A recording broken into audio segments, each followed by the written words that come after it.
Hola amigos, ¿qué tal? Stuart here from Spain Speaks with another update on the situation. Bit of a feedback video from yesterday. Plenty of comments again on the video.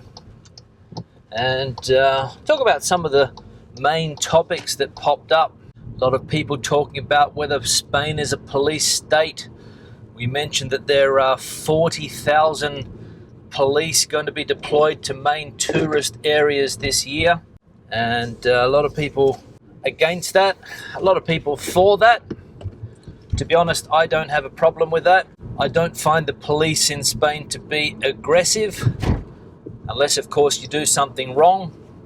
Maybe if you go to a demonstration, they can be a little bit aggressive, a little bit heavy-handed, but that happens all over the place nowadays.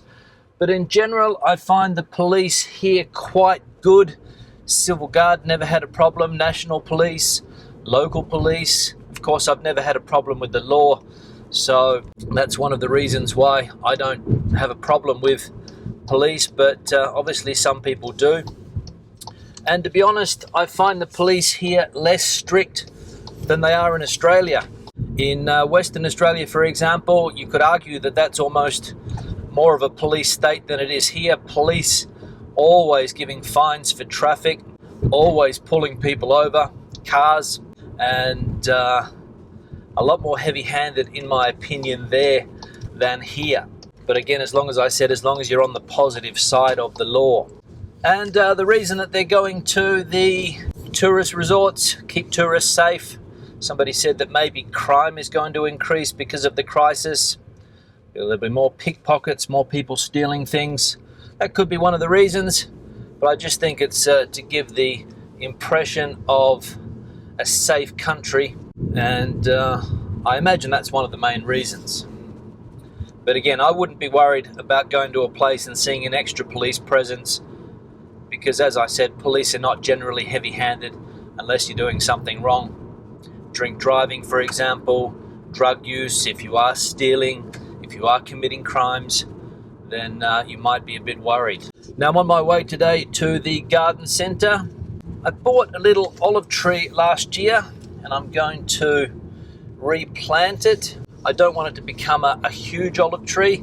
Sometimes they can get a little bit out of control with the size. I want it to remain more or less small. So I'm just going to replant it in another pot. I need to get some soil. So that's where I'm off to today. Also a lot of feedback about the Republican issue here.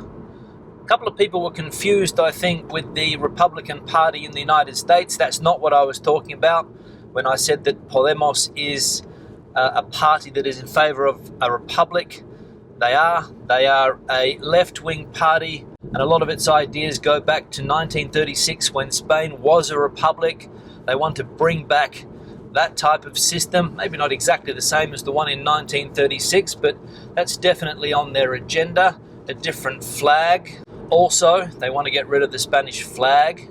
They're definitely a party that is in favor of a republic here in Spain. Now, Spain is a constitutional monarchy at the moment. And I say at the moment because, as I said, Podemos wants a referendum on the topic. A constitutional monarchy, if you're in the United States, you probably don't know what that is, but Canada is a constitutional monarchy. Australia is a constitutional monarchy. The United Kingdom is a constitutional monarchy. Spain is a constitutional monarchy. It means that we have a king or a queen as the head of state, I'll say, but basically they don't have any power. Australia, Queen Elizabeth is the official head of state. She's represented in that country by a Governor General, and all of the power is with the Prime Minister and the Parliament. Those are the only people that can take decisions. The Queen can't do a lot. She occasionally comes down and visits, or maybe she doesn't do it anymore because I think she's 95 years of age, but she sends someone down there, maybe Prince Charles, maybe Camilla, maybe William, I don't know. They come down there, they shake a few hands, do a few ceremonial things, and that's exactly what happens here in Spain as well. King Felipe has no power, not a lot that he can do. All of the power is with Pedro Sanchez. Now, I'm just going to go into the industrial area here. to the garden centre. So that's it. And they want Spain to have a referendum to maybe become a republic, probably similar to the republics that we have in Europe. Portugal is a republic, Germany is a republic, Italy is a republic, lots of republics in Europe, sort of 50-50 I think. Not sure exactly how many republics and how many monarchies. Of course the Netherlands is a monarchy, France republic, so different systems of government. I know in Australia there was also a Republican movement about 20 years ago maybe. There was a movement to get rid of Queen Elizabeth and bring in a republic president, probably based on a system similar to the States, I don't know. I think I actually voted in favour of a republic. I can't remember exactly, but that was one of the last elections that I voted in, and I voted in favour of, as I said, a republic. So Spain questioning its model at the moment, or at least one political party is. Of course, the right-wing parties here would never, ever want the country to become a republic. They're staunch monarchists. Parties like Vox, of course, would probably take up arms if that did happen. But we'll see what happens over the next couple of weeks. All right, so I'm just going to go into the garden centre. I'll pick the video up when I come out. All right, so I've got what I needed from the garden centre. Head back home, pick up the debate again. Republic or constitutional monarchy? That's the question. Now, to be honest, I don't know if Spain's ready to become a republic. We saw what happened the last time. Spain obviously has had this constitutional monarchy system in place since the death of Franco. Has it been successful? I don't know. A lot of people argue that the transition was successful. But I'll tell you one thing that you hear here a lot is the word democracy and democratic. Never in Australia do you hear those words as much as you will hear them here. Everything is about the democracy, how democratic Spain is, the institutions, all of these things. They're constantly talking about this because they're not confident about democracy here in Spain. They haven't had that democratic history. It's only quite new.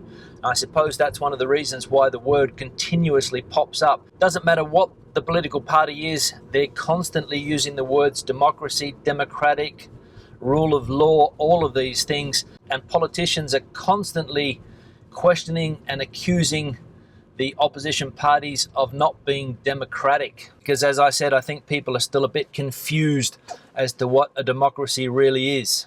And the final point that raised a little bit of comment on the last video was about why people come to Spain.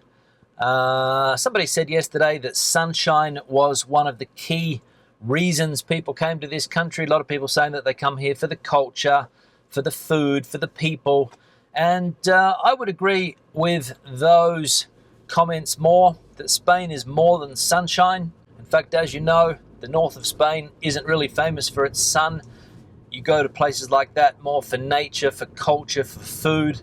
Some fantastic food in the north of Spain. Well, there's good food around the whole country. A lot of variety when it comes to food. Lots of different dishes, lots of regional cuisines. That is one of the main reasons I like living here. Sun for me, I've mentioned it before, it's not important. I don't have skin that's friendly to the sun. It's one of the reasons I'm not a fanatic about sun. I like good weather. I'm not a fan of rain. And here in Madrid, well, it doesn't rain a lot, but it's extremely dry. So people come into Spain for different reasons, but I do understand that if you do come from the north of Europe, the United Kingdom, Ireland, the sun is an important factor, and it is one of the reasons that people flock to this country in droves. Now the car's a little bit dirty, you might have picked up on that. It's because we had one of these dust storms, rain that was incredibly dirty with this Saharan dust, and it left the clean car quite dirty. People outside here having a drink, having breakfast. So there we go. I'll start to wrap the video up. Questions or comments, leave them in the section below. Republic or monarchy? What do you think? What's the reason you come to Spain? What's the reason you like Spain? Is it only for the weather? Or does Spain have something else that tickles your fancy? Let us know in the comment section below. Give the video a thumbs up if you liked it, thumbs down if you didn't. See you in the next one. Hasta luego.